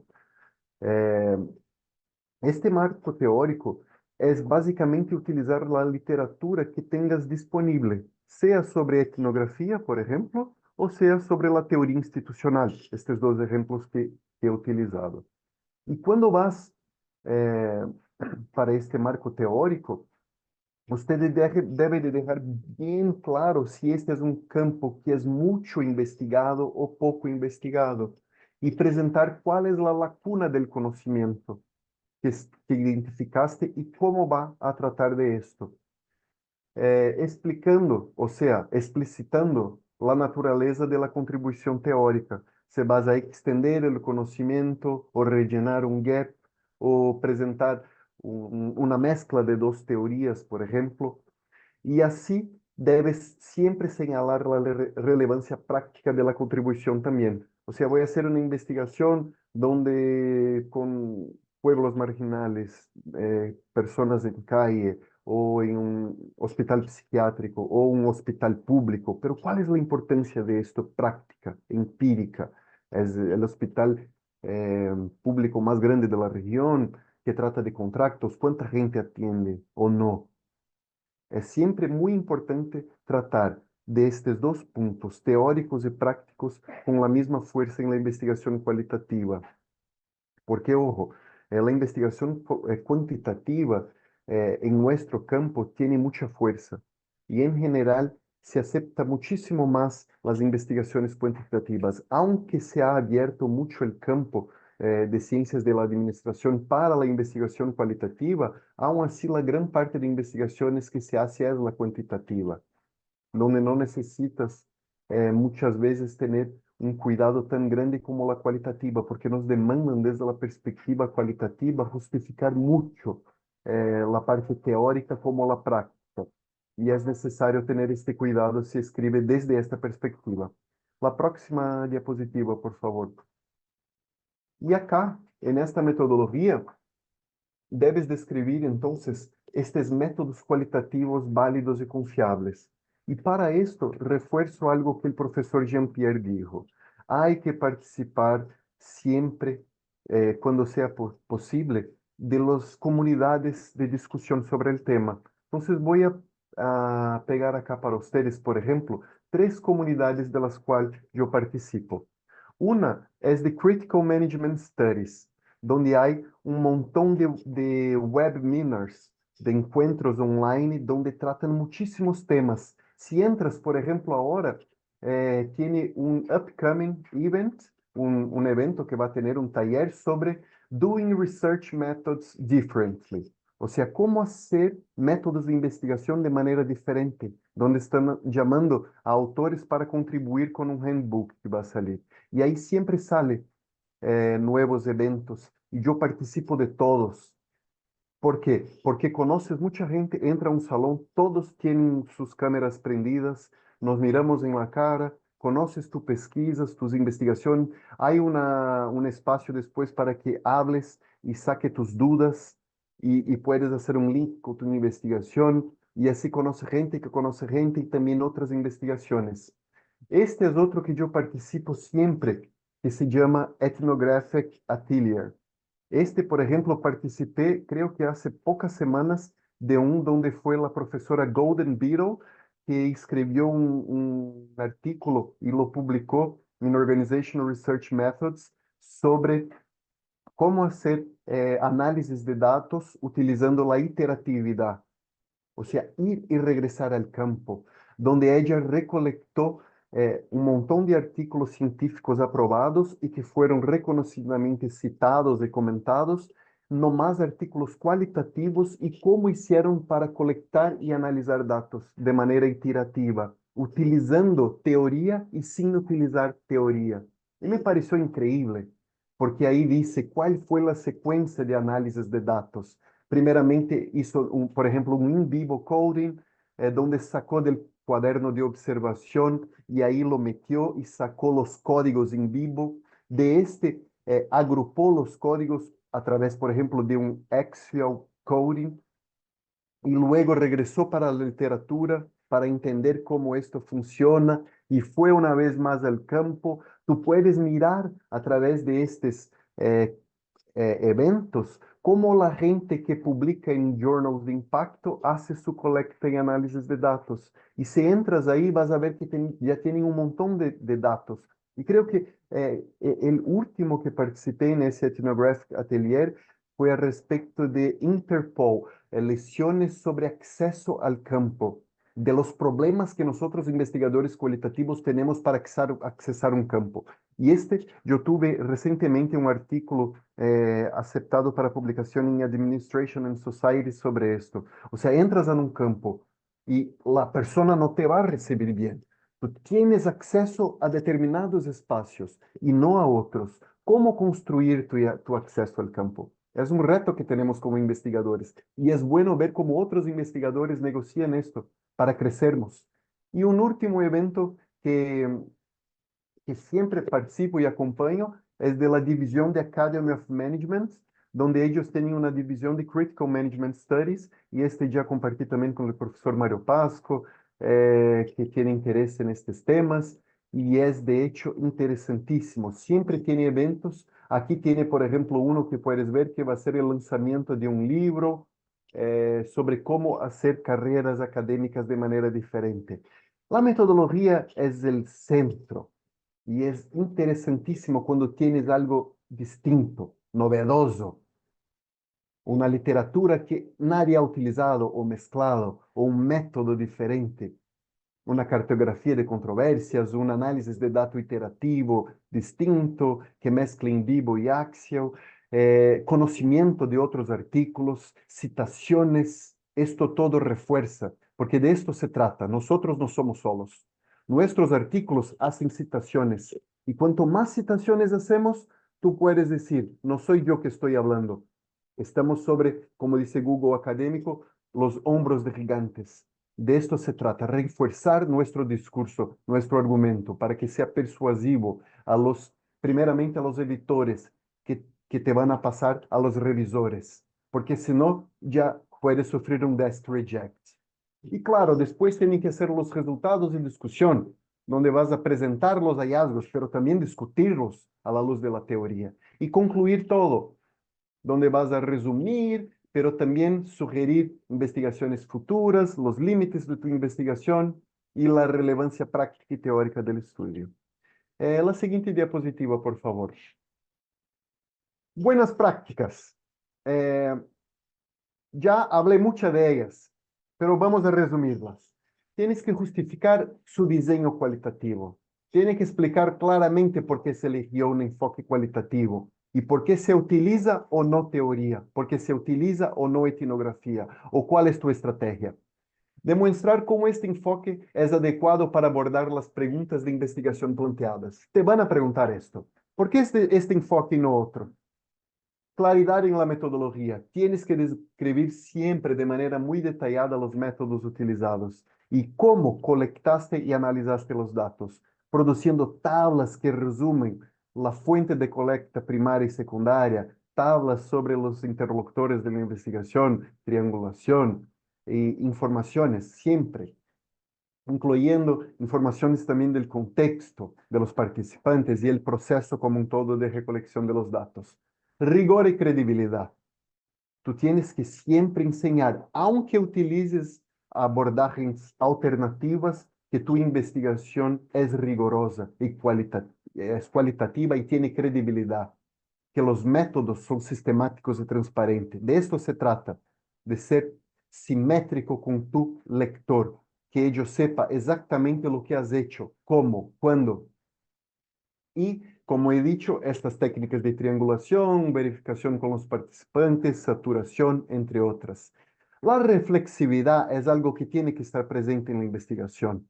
no solamente sobre tu posición como investigador, pero cómo tú tratas del lector, del interlocutor de la investigación, de cuál es el rol de todos, incluyendo una discusión sobre los posibles sesgos y limitaciones de la investigación. La siguiente diapositiva, por favor. Entonces, estas estrategias también permiten que son necesarias como estrategias que hagas una contextualización de tu investigación para situarlo, como yo digo, pegar tu lector por la mano y llevarlo a la organización. Enseñe cómo es esto, de qué se trata, de cuánta gente se trata, destacando la relevancia del contexto específico del estudio y cómo se relaciona con otros contextos. O sea, cómo estos datos pueden servir a otros países, a otras organizaciones. Y para eso tienes que tener una narrativa clara y persuasiva y desarrollar una contribución teórica, articulando claramente cómo tus hallazgos contribuyen con la teoría. De esto se trata. Siempre teoría y método. La teoría, siempre énfasis en la parte práctica, de cómo puede contribuir teoréticamente, como dicen los griegos, en la parte empírica y en la parte teórica. La siguiente, por favor.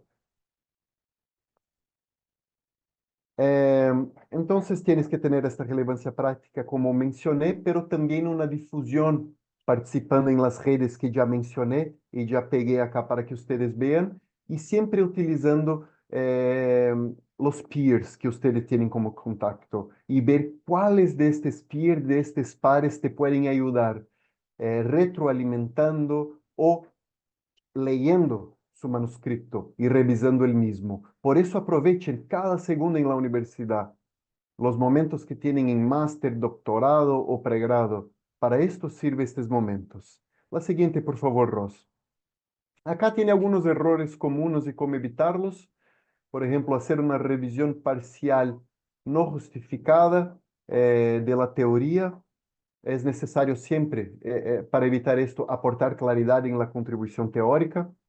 La falta de fundamentación teórica es un error común y necesitas para esto proporcionar una sólida fundamentación teórica, así como un diseño metodológico débil. Es necesario desarrollar un diseño metodológico robusto. A mí me parece esto, que siempre un buen artículo empieza con una buena idea, claro, con un acceso al campo fundamental, pero si no tienes una teoría y un método robusto, no te sirve de nada. La siguiente, por favor, Ross.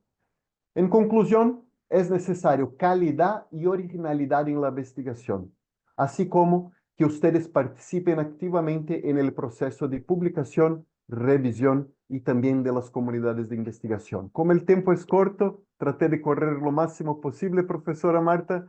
Una vez más agradezco por la oportunidad. Ustedes todos y todas tienen mis datos, que ahí están. Estamos en contacto, con placer. Aquí estoy para servirles. Saludos con todos y todas, gracias.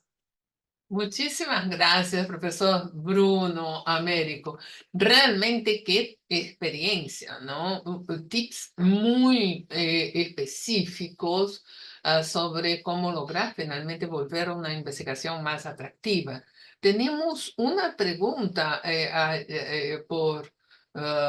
también sería importante hacerlo, continuamos en el chat, ¿no? Haciéndonos preguntas e interactuando con los profesores presentes, quizás estableciendo nuestras estrategias. Entonces, felicitaciones realmente por la trayectoria que nos comenta, que siempre motiva, ¿no?, a buscar nuevas fronteras de conocimiento, por ejemplo, con los enfoques cualitativos, pero bueno, los tips fueron en general, ¿no?, para todos los tipos de investigación. Muchísimas gracias por su trayectoria y por compartirla con nosotros. A continuación, profesor Mario Pasco. Muchísimas gracias también por estar con nosotros. ¿Cómo se involucra la ética en la investigación? No, esa es nuestra pregunta, esas consideraciones sobre ética desde la mano de un actor fundamental para garantizar que tengamos lineamientos claros en la universidad y en nuestra comunidad, como el doctor Mario Pasco. Muchísimas gracias por contarnos sobre su experiencia y tener sus enseñanzas. Muchas gracias, Mario. Bien, muchas gracias por la invitación. Agradezco esta oportunidad de poder compartir algunas reflexiones sobre la importancia de este tema, que no es poca. Justamente ahora voy a comentar un poco sobre el contexto en el que hemos estado en los últimos tiempos con respecto a la ética y la integridad científica. Quiero comenzar con algunas cuestiones básicas y luego ya me voy a enfocar específicamente en los requerimientos o las sugerencias que plantea la revista. En las últimas décadas ha habido un interés creciente por hacer investigaciones con mayor preocupación por los temas éticos. Esto se ha constatado tanto por el propio interés de los investigadores, por un lado, como por la profesionalización creciente que hay en las distintas subáreas o subcampos de la gestión. Conforme se van creando más grupos de investigación, conforme se van constituyendo más asociaciones de investigadores en gestión, en muchos de ellos se constituyen comités, se desarrollan códigos de ética de la investigación. Entonces hay una creciente preocupación o interés por esto.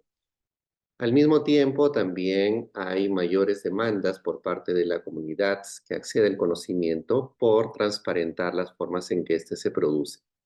Y un último elemento importante es el tema de la virtualidad, que ha facilitado mucho la revisión, la verificación, el contraste de las investigaciones.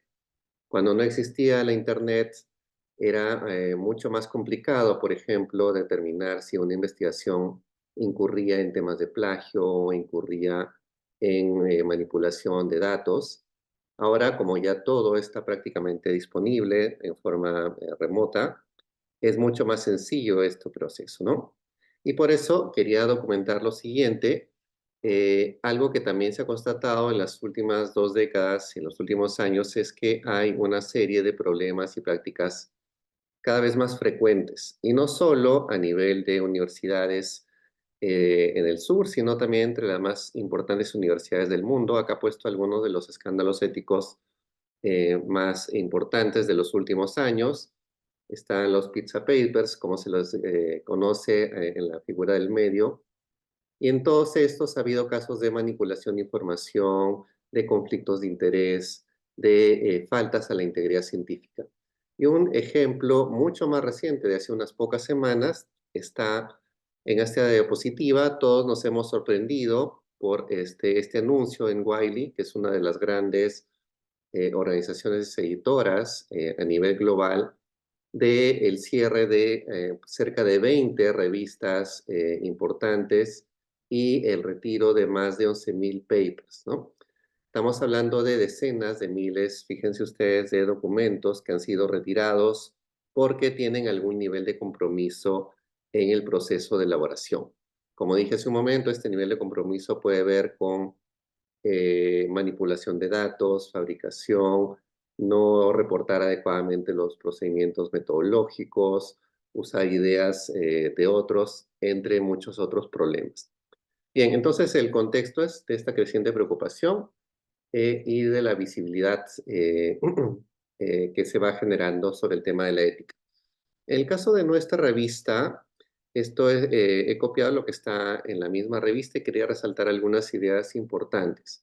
El marco que nosotros consideramos tiene estas 3 bases, ¿no? Por un lado, tomamos en cuenta las pautas del Comité de Ética de Publicación, que es una organización internacional, y las principales prácticas que voy a detallar en un momento. Luego, también tomamos como base o recomendamos incorporar las normas éticas que incluye sobre buenas prácticas el Sevier, que también es un conglomerado importante editorial. Y por supuesto, hay una verificación con el software Turnitin. Algunas consideraciones particulares para el caso de los editores. En primer lugar, como ya se ha indicado en las presentaciones previas, es la importancia de la calidad académica. Nosotros publicamos conocimiento que sigue las pautas del método científico, ¿no? Que sigue las pautas de rigurosidad, que toma en cuenta la validez y la confiabilidad de los resultados. Entonces, estamos hablando de publicaciones que han seguido un proceso sistemático, riguroso de construir o generar conocimiento. Por otro lado, nosotros, a nivel editorial, garantizamos la confidencialidad en el proceso Y eso implica que hay un proceso de doble revisión por pares que no conocen la identidad de los participantes precisamente para evitar cualquier tipo de sesgo en la evaluación o el arbitraje de los artículos, de los proyectos que se someten a posible publicación. Y tercero, y algo importante también, es que la evaluación busca ser lo más objetiva posible, ¿no? Se busca o se contacta a expertos o especialistas en cada uno de los temas sobre los cuales reciben los artículos para que puedan dar una opinión informada y experta en la mayor medida posible sobre el contenido de la investigación y la relevancia para el ámbito de la gestión que esté involucrado. Para el caso de los autores, quería resaltar estos tres temas importantes, ¿no? Uno es el tema del financiamiento. La política de disclosure es bien importante en cualquier revista y en cualquier paper que se publica. Es decir, si uno ha recibido algún tipo de contribución o financiamiento para la publicación o algún tipo de apoyo, no necesariamente institucional, sino también puede ser a nivel de personal, del equipo, etcétera, hay que incluirlo como parte importante de revelar las condiciones en las que se ha producido la investigación.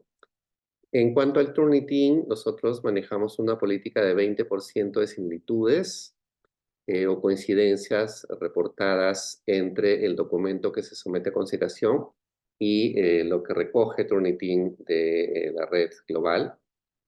Y tercero, y esto ha sido muy resaltado tanto por Jean-Pierre como Bruno que me precedieron, es la originalidad de la investigación. Como se comentó anteriormente, cuando uno somete un artículo a consideración de una revista, normalmente se espera que sea el único proceso en marcha, ¿no? Uno normalmente al someter esto a consideración completa formatos, esto pasa en muchas revistas, indicando de que no está en paralelo sometiendo el proceso a otra revista, ¿no? Puedes pasar, Ross, por favor, a la siguiente. Ahí. Bien, ahora, como dije hace un momento, el marco que manejamos es el del Comité de Publicación Ética. Acá tenemos el reporte de las muestras prácticas al 2024. Varias aplican al comité editorial. Voy a comentar más bien las que les interesan a los posibles autores, ¿no? Porque esa es la lógica de este workshop. En primer lugar, en el punto 2, como pueden ver, está el tema de la autoría y de las contribuciones. Aquí en nuestro departamento hemos publicado hace algunos años unos lineamientos para la ética en la investigación en equipo y parte importante de esos lineamientos tenían que ver con cómo se considera la autoría, ¿no? Es decir, qué aporte debo hacer si yo quiero figurar como autor en una publicación. Ahí lo que discutimos en ese documento y que está también en esta propuesta del Comité de Publicación Ética es que tiene que haber algún tipo de contribución sustantiva por cualquiera de los autores en alguno de los componentes fundamentales del proceso de investigación, que puede ser el diseño de la investigación, la construcción del marco teórico, el análisis de resultados, por supuesto, o la misma redacción y desarrollo de los argumentos, ¿no? Entonces, es importante que esté clara la autoría, quienes están contribuyendo de manera directa o indirecta a la publicación y que esto sea claramente revelado en cualquier propuesta de publicación. Otro tema importante es revelar si hay algún posible conflicto de interés, dependiendo del ámbito de la gestión o dependiendo del tipo de financiamiento. En algunos casos, los autores nos vemos en la obligación de indicar cuáles fueron esas fuentes, ¿no? Cuáles fueron las instituciones que están financiando, que están promoviendo la investigación.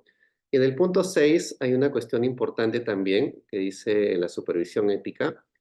Acá el punto clave, por supuesto, es en qué condiciones se produce el conocimiento con relación a los participantes o a quienes nos dan la información. Acá el procedimiento estándar que se espera es que antes de cualquier proceso de recolección de datos haya habido un protocolo de consentimiento informado donde se le indica al participante cuál es el propósito del estudio y en qué condiciones está dándose el intercambio de conocimiento. Cláusulas típicas son las pautas de privacidad o confidencialidad de la información, informar cómo se va a usar esto, qué tipo de productos académicos se va a generar. Puede ser un libro, puede ser un paper, puede ser una ponencia en algún evento, etcétera.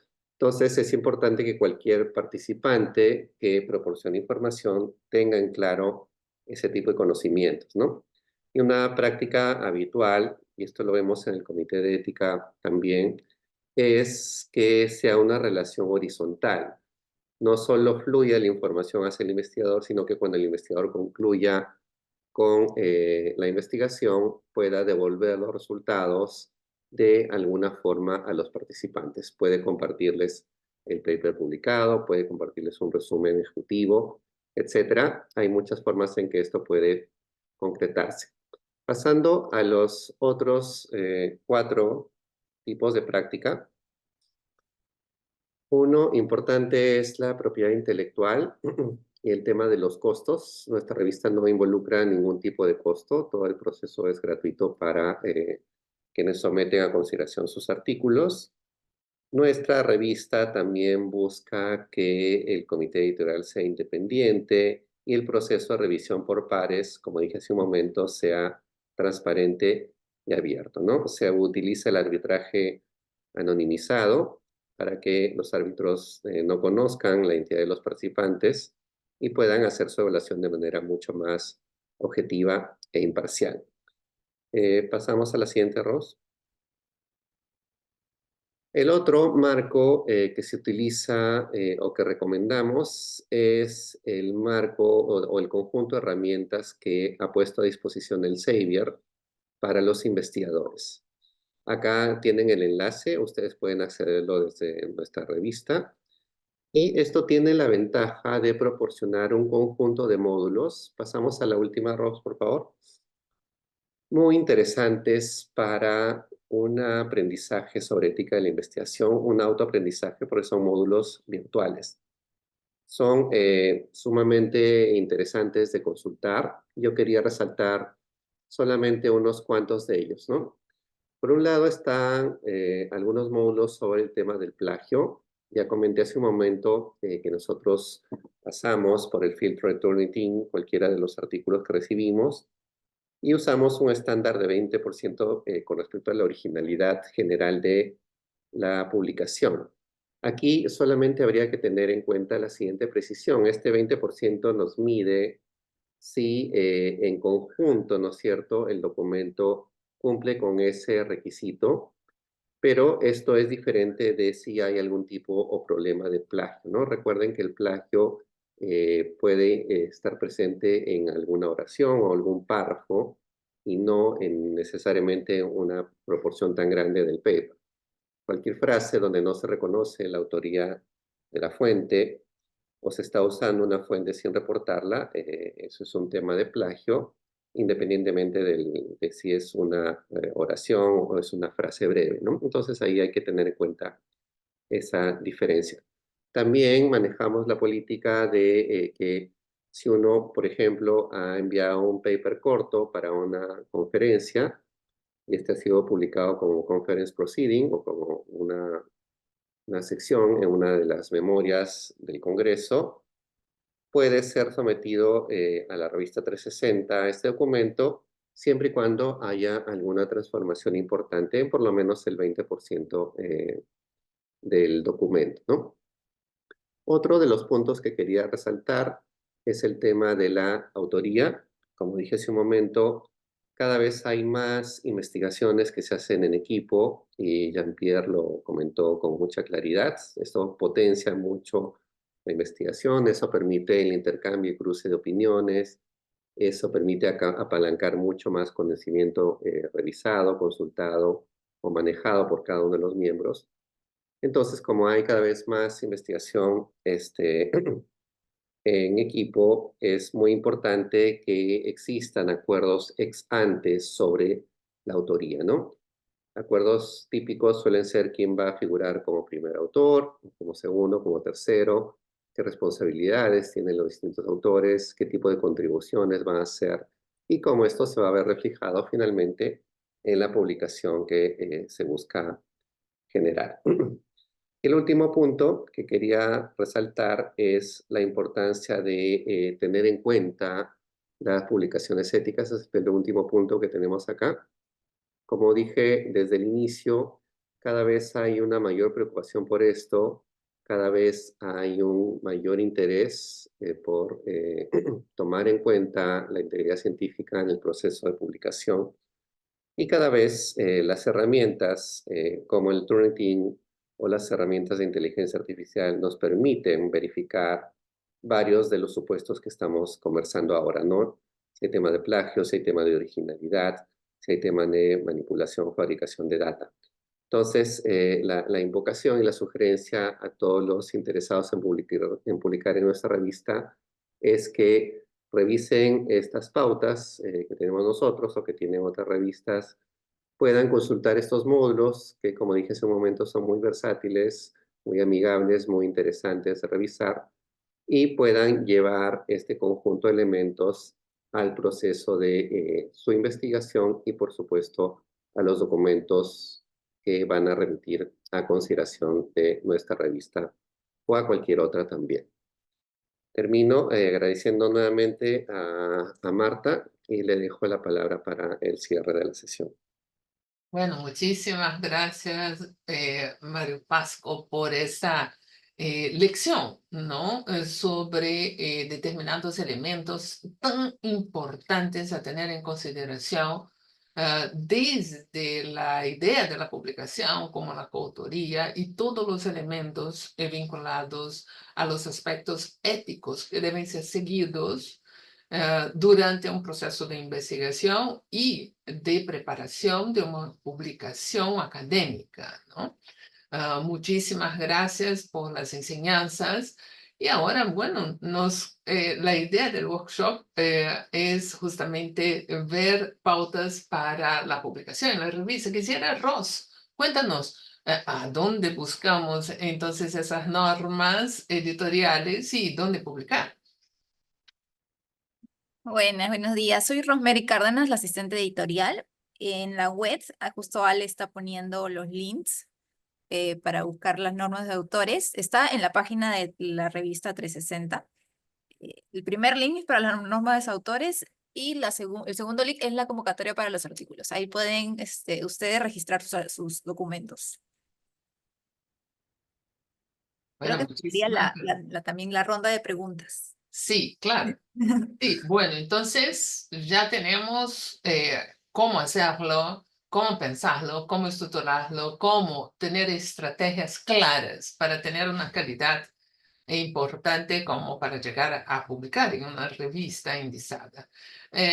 Y nos gustaría muchísimo conocer por dónde van sus líneas de investigación, qué están haciendo, en qué momento están de desarrollo de su investigación o del paper, en qué podemos ayudarles y colaborar de manera también para interactuar. No sé, Pamela, no sé si quieres comentar. Yo sé que Rosa Guimarães también está por ahí revisando y les dejo la palabra para que se manifiesten y puedan levantar la mano y compartir con nosotros. Hugo también, sé que está trabajando en temas, pero tenemos a varios invitados acá, Jesús Vivanco, Camila Pacheco, Carlos Fernando Marcel de la Cruz, Anthony, Débora, Julio.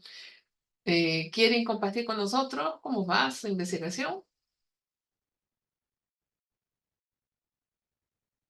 Pamela. Sí, ¿qué tal? Buenos días con todos. Sí, muy interesante toda la información que nos han compartido, tanto Jean-Pierre, Bruno, Mario.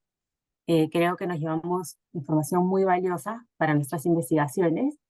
Sí, y en mi caso es bueno que con Marta hemos venido escribiendo pues, también un artículo relacionado a la gestión de la economía circular, ¿no? De modelos de negocios circulares. Y quería saber en la revista si han tenido artículos sobre el tema de circularidad y la gestión, o si es una línea, ¿qué tanta relevancia le están viendo a esta línea de investigación para futuras publicaciones? Bueno, el tema de gestión para el desarrollo sostenible es una de las líneas de investigación priorizadas también por el Departamento de Gestión, ¿no?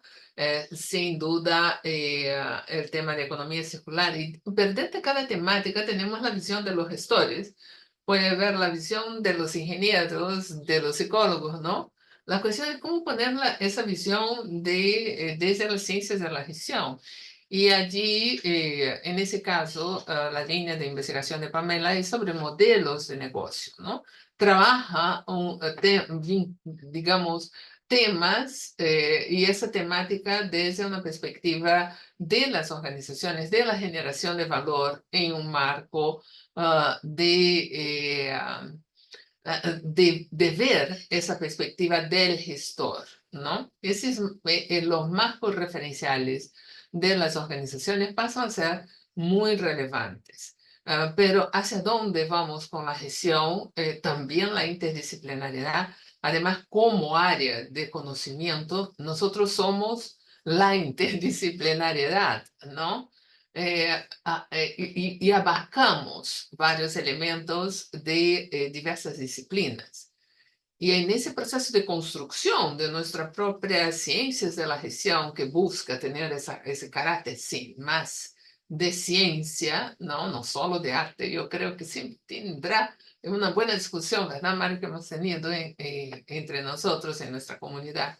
Algo de arte, algo de estrategias siempre creativas, pero desde una visión de las tendencias y sin duda temas vinculados a todos los objetivos de desarrollo sostenible, entre ellos economía circular, es fundamental como tendencia para nosotros, ¿no? Entonces, Hugo, si quieres compartir con nosotros las ideas, cuáles son tus temas de investigación.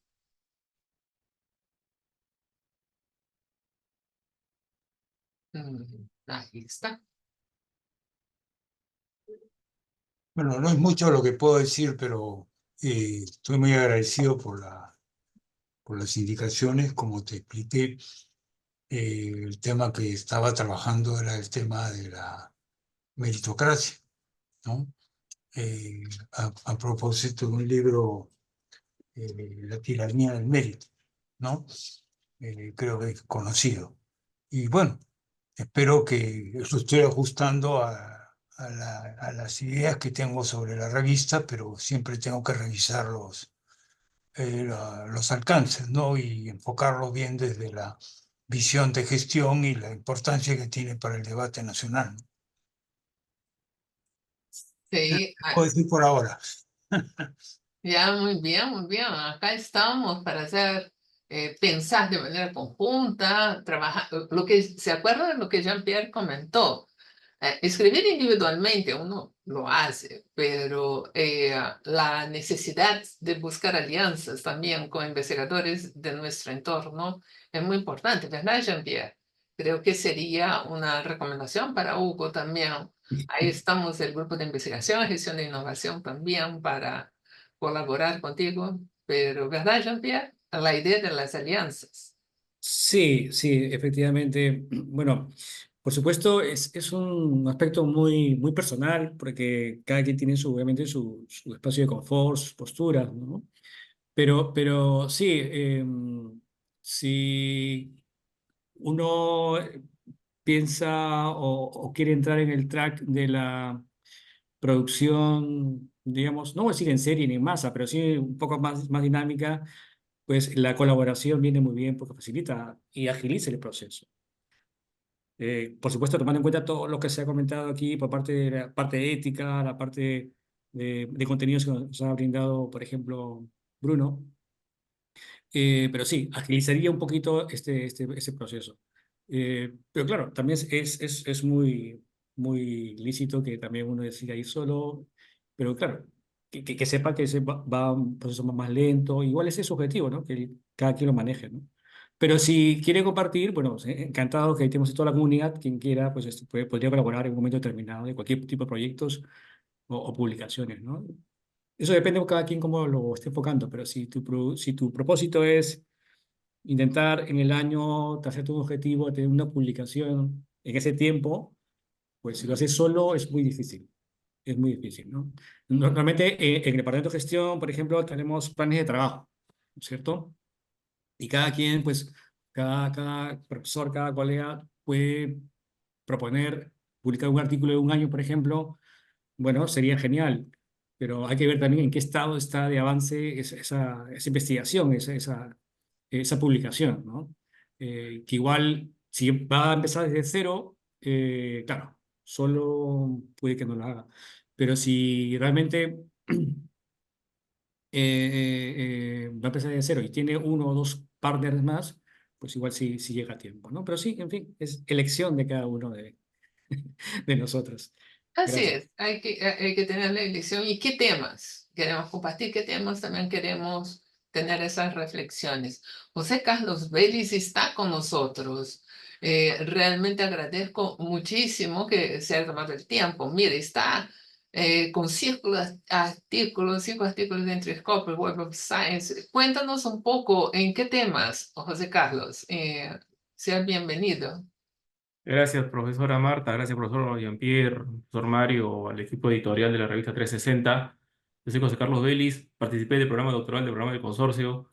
Tanto la profesora Marta como Jean-Pierre fueron mis profesores de seminario de investigación. Les agradezco siempre por su mentoría, porque un profesor del programa doctoral, aparte de ser docente y brindar pues, los conocimientos, es también un mentor. Les agradezco mucho. Yo terminé el programa doctoral ya el año pasado, estudié mi tesis, ya tengo el diploma correspondiente, pero aprendí, ¿no? De que un doctor tiene que seguir publicando y, como se dice, romper la frontera del conocimiento, que es hacer otra investigación. En mi caso, bueno, tengo ya 5 publicaciones, tanto en Scopus como en Web of Science, están relacionadas al tema de Higher Education, a mi tema doctoral, que es de deserción estudiantil universitaria, y estoy también viendo temas aplicados a la inteligencia artificial en la educación. Y justo ya se ha publicado uno de esas investigaciones en un paper en la base de datos Scopus, con otro profesor también de centro. Yo también soy profesor de centro, un director de programas de maestría, y de verdad te lo felicito por este tremendo evento que siempre nos da, como se dice, una ventana para seguir capacitándonos y poder viendo algunas aristas adicionales. Y sí, comparto mucho con lo que comentó el anterior expositor, ¿no? El tema de la ética es fundamental y felizmente ahora pues existen bastantes herramientas, ¿no? Que te dan pues, como por ejemplo, algunas bases de datos como Scopus Web of Science, que te ayuda mucho a poder seguir estando en este mundo, ¿no? Porque es un mundo que cuando empezamos el programa doctoral no conocemos, pero gracias a los profesores que, tanto Marta, profesora Marta como Jean-Pierre, pues nos dieron la luz. Eso siempre recuerdo en el programa doctoral, ¿no? Y algo que también recuerdo de la profesora Marta es la actitud que uno debe tener cuando uno expone sus investigaciones e ir a los congresos. Porque, bueno, yo también participo en los congresos, ¿no? He estado pues en CLADEA, he estado uno en SPOL, he estado ahora uno que se realizó también en Centrum. Mandé uno a CLADEA, estoy esperando respuesta, y mandado uno a Cartagena, y ya me han aceptado el de Cartagena, que es en septiembre. Así que al año estoy yendo 1 o 2 al año. Y eso es súper importante porque se genera un networking espectacular, se generan lazos estratégicos para futuras investigaciones, uno presenta su investigación, te dan mayor retroalimentación, tienes opción también de poder publicarlo en alguna revista indexada, ¿no? Entonces, de verdad es una bonita experiencia. Y también el tema de los fondos, ¿no? Yo también participo, tengo un fondo también de investigación. El año pasado me gané uno, este año también me he ganado con otros profesores. Y eso es súper importante porque los fondos te ayudan pues, a tener bases de datos, pues, a conseguir mayor información, a tener también asistente de investigación, ¿no? Porque esto es como se dice la rueda, ¿no? Y también algo que también aprendí, ¿no? Doctor es el que publica, doctor es el que va al congreso, doctor es el que con el conocimiento que genera lo transmite en la sesión de clases. Y eso es súper importante, más aún, y para nuestro querido país, ¿no? Que tanto necesita, pues, gestores y generadores de conocimiento. Y de verdad lo felicito por este tremendo evento en particular. Muchas gracias. Muchas gracias, José Carlos. Muy motivado. Veo, uno sale del doctorado pensando, ahora voy a descansar. Pero es la mejor falacia que siempre uno piensa, porque el ritmo, ¿no?, de publicaciones nos queda esa vena de hay tantas cosas por investigar, la curiosidad se queda encendida al máximo. La formación académica y las publicaciones están siempre de la mano. El profesor Jean-Pierre justo comentó, ¿no? Como las instancias internacionales, como su maestría y doctorado, fueron fundamentales en ir trazando un perfil de un investigador académico. Bueno, estamos llegando al final de ese workshop. Ya hemos cumplido con las horas. Mira, qué bien puntuales hemos sido con todo, ¿no? Esperamos nuevamente que se puedan contactar con nosotros en aquello que podamos ayudar, colaborar, inclusive para hacer alianzas estratégicas. Veo gente acá de otros países también y también no solo de Lima, sino de otras regiones del país. Y me encantaría conocer sus investigaciones, conocer sus áreas y sus expertices. Estoy dejando, por supuesto, mi correo electrónico acá también en el chat y ponernos a su disposición para continuar con las conversaciones sobre publicaciones científicas. Muchísimas gracias, profesor Jean-Pierre, por estar acá y por recogernos en ese espacio, al profesor Mario Pasco, al doctor Bruno Américo, a Ros Cárdenas y a todo el equipo del departamento Alexandra Villarreal, que nos viene ayudando, también a los profesores de nuestra casa, pero principalmente a nuestros invitados que están acá compartiendo con nosotros esa motivación por generar ese espacio tan importante en nuestra comunidad académica como la revista de Ciencias de la Gestión. Muchísimas gracias a todos y continuamos esperamos sus artículos, ¿ah?